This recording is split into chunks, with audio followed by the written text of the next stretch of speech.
근데 이 사람이 일어나가지고 집으로 돌아갔더라? 집으로 막 뛰어갔더라? 100m 달리기로? 어디로 들어갔어요?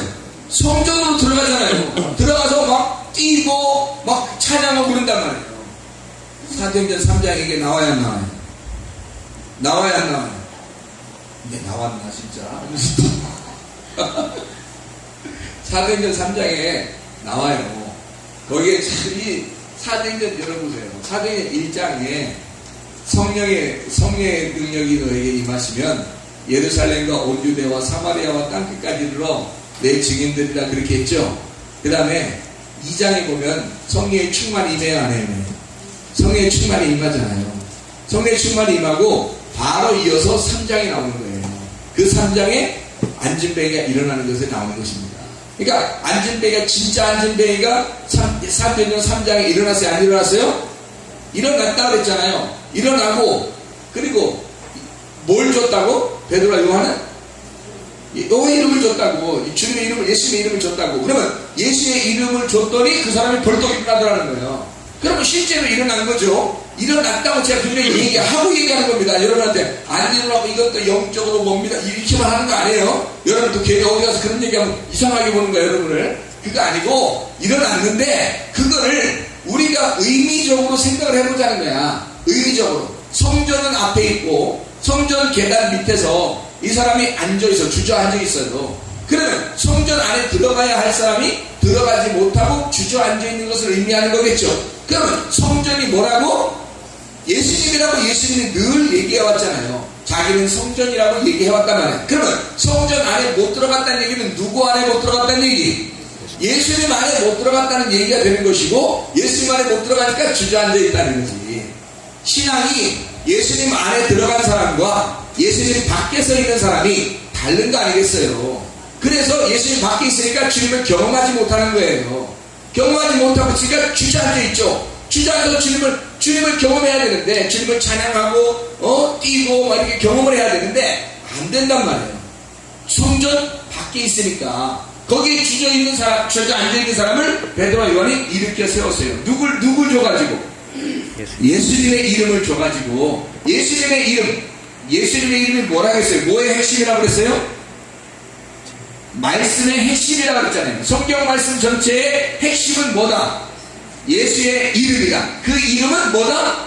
인격이다. 그러니까 예수의 이름을 여러분이 받고 예수의 이름으로 기도하고 예수의 이름으로 산다고 하면서 예수님의 이름을 믿는다고 하면서 인격이 아직도 변하지 않았다면 당신 속에는 예수의 이름이 없는 거란 말이죠. 예수의 이름이 속에 들어오면 사람을 바꿔놔요. 인격적으로 바뀌어집니다. 반드시. 왜냐하면 내 인격은 내 이름이고 내 이름을 벗어버리고 예수의 이름을 갖다가 속에 들어왔는데 어떻게 내가 바뀌지 않을 수가 있겠어요? 생각을 해보시라고요. 내 이름은 사라지고 예수의 이름이 들어왔어요. 그러면 예수의 이름이 인격이 들어와서 나를 살리는 거 아니겠어요?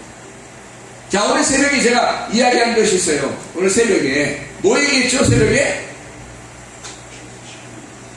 새벽에 진리라고 하는 계명을 우리가 지켰다. 계명을 지키지 않으면 계명은 사랑이라는 거예요. 근데 계명이라는 사랑을 지키지 않으면 진리가 너 속에 있지 아니하다는 얘기거든요. 진리가 너 속에 있지 아니하다. 그러니까 진리가 네 속에 들어와 예수가 너 안에 들어오면 예수가 왕이 되시고 그럼 반드시 나를 굴복시킨다는 거예요. 자, 사형을 받는 사람이 사형을 받으러 가는 사람이 이해가 되죠? 사형을 받으러 가는데 예수님이라는 분이 오셔가지고 너 옷 벗어라. 너 주 예수의 옷 벗고 내 옷을 입어라 그랬어요. 그러면 예수님의 옷을 입고 나는 내 죄 옷을 벗고 예수님의 옷을 이렇게 입고 있단 말이에요. 이 예수님은 내 죄수의 복을 입고 그 다음에 가셔서 사형을 당했어요. 그러면 내 이름은 죽어버린 거거든. 그렇죠? 내 이름은 옷 입은 사람이 죽어버렸잖아요. 그러니까 더 이상 내 이름으로 살 수 있어요? 없어요? 없어요. 예수님의 이름의 옷을 입고 예수님처럼 살아야 돼 내가. 그래야 살아가는 거예요. 그 주민등록증을 가지고 살아야지 내 주민등록증은 말소가 됐단 말이에요. 왜냐면 내 이름이 죽었으니까. 맞죠? 그러면 예수님의 이름이 예수님이 내 옷을 입고 죽으시고 나는 그 예수님의 옷을 입고 살아가고 있다. 어떻다는 거예요? 여러분이 그러면 뭐가 지금 우리를 어떻게 살아가야 된다는 거예요? 예수님의 이름으로 살아가야 된다는 거거든. 예수님의 주민등록증을 가지고 살아가야 된다는 거죠. 그래야 살아가는 거지. 만약에 내 이름을 또 내 주민등록증을 어디서 또 만들어가지고 내 주민등록증 내 이름을 갖다 딱 가지고 또 내가 어디서 딱 내리면요, 말씀의 주민등록증인데 이거 어떻게 된 사람이에요? 당신 이 사람 맞아요? 예, 맞습니다. 그럼 다시 오세요. 다시 오라 그런단 말이에요. 다시 오라 해서 다시 죽이면 어떡할 거냐. 왜 안 죽었으니까? 안 죽었다. 이게 뭐야, 이 사람 뭐 하는 거야, 이게? 말씀대로 죽었는데 이거 어떻게 된 건 사형당했는데? 근데 어떻게 또 살아있지? 그러니까 또 죽어야 된다는 거지. 두 번째 죽게 되면 지옥 가는 거예요. 두 번째 죽음, 둘째 사망이라고 그러는 거예요. 그래서 왜 자기가 먼저 예수와 함께 내가 죽었으면 첫째 사망에 동참한 거거든요. 그런데 내가 또 내 이름으로 살아가면 두 번째 사망을 또 당해야 된단 말이에요. 근데 내 이름으로 살지 않고 나는 죽었으니까 없었으니까 나는 이제 누가 살아가야 되는 거야? 예수가 살아가야 된다. 예수의 이름으로 예수의 옷을 입고 예수의 주민등록증을 가지고 예수가 하는 말대로 하고 말대로 말하고 예수가 하는 생각대로 생각하고 예수가 행동하는 행동대로 행동하다 가는 겁니다. 아멘. 이게 우리가 사는 그리스도인들의 삶이란 말이에요. 그렇지 않으면 두 번째 사망을 당해요. 예수와 함께 살면 두 번째 사망이 없고 첫째 부활에 동참하게 되는 것입니다.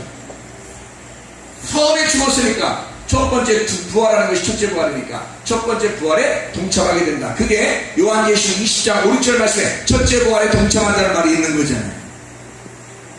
그러니까 말씀은 다시 말하면 이름이라는 인격을 알려주려고 했던 거예요. 그래서 여러분이 다른 걸 통해서는 사람이 안 변해요. 뭘로 변하느냐? 지긋하게 변할 수 있어요. 기적적으로도 변할 수 있는데 그것은 끝까지 유지하는 건 아니에요. 그때 잠깐 변해요. 그러다가 또 도움돼요. 이해가 되는지 모르겠어요.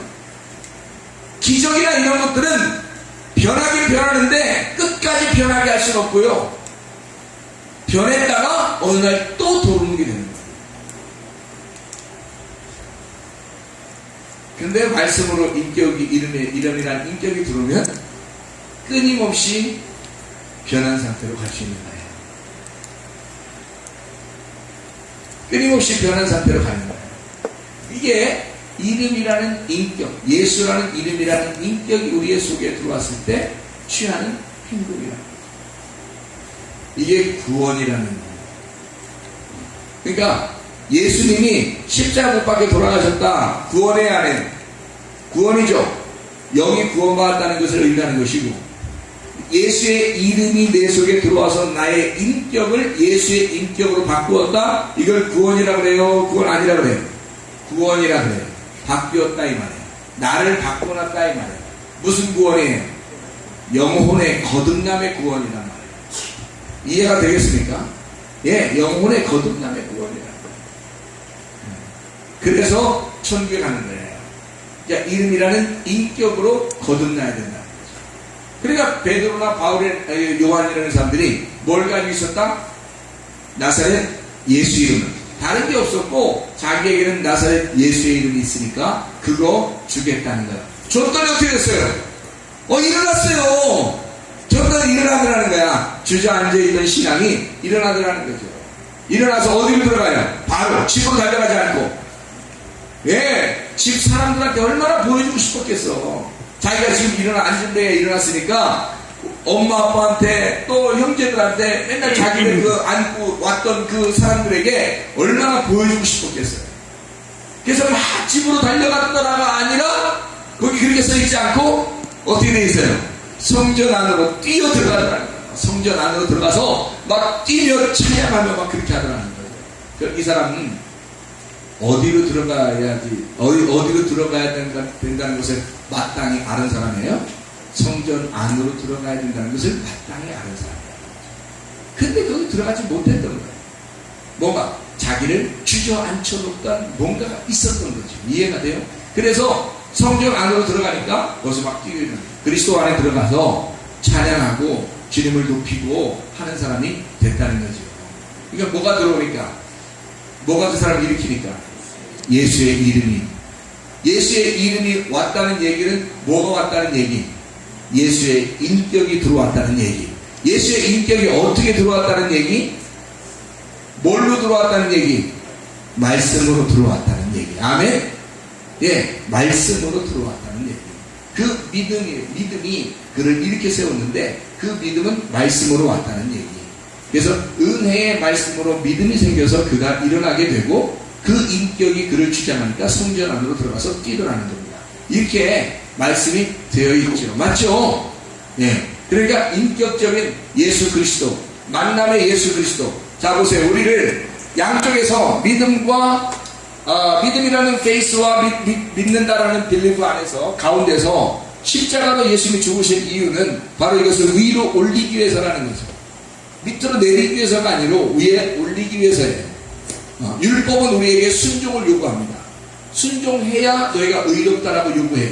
근데 복음은 뭐라 그래요? 우리 보고 믿음으로 오라고 그렇게 말합니다. 맞죠? 그러면 밑에의 순종과 믿음이라는 위의 믿음이 어떤 게 더 위대한 거예요? 믿음이 더 위대한 거란 말이에요. 그러니까 하나님은 반드시 믿음 쪽으로 올리기를 원하시는 거예요. 밑에는 증명하는 거예요. 증명. 위에 이것이 진짜라는 걸 증명하는 거예요. 그래서 간구가 기도하고 딱 일체가 될 때 하나, 연합이 된다는 거예요. 하나가 된다는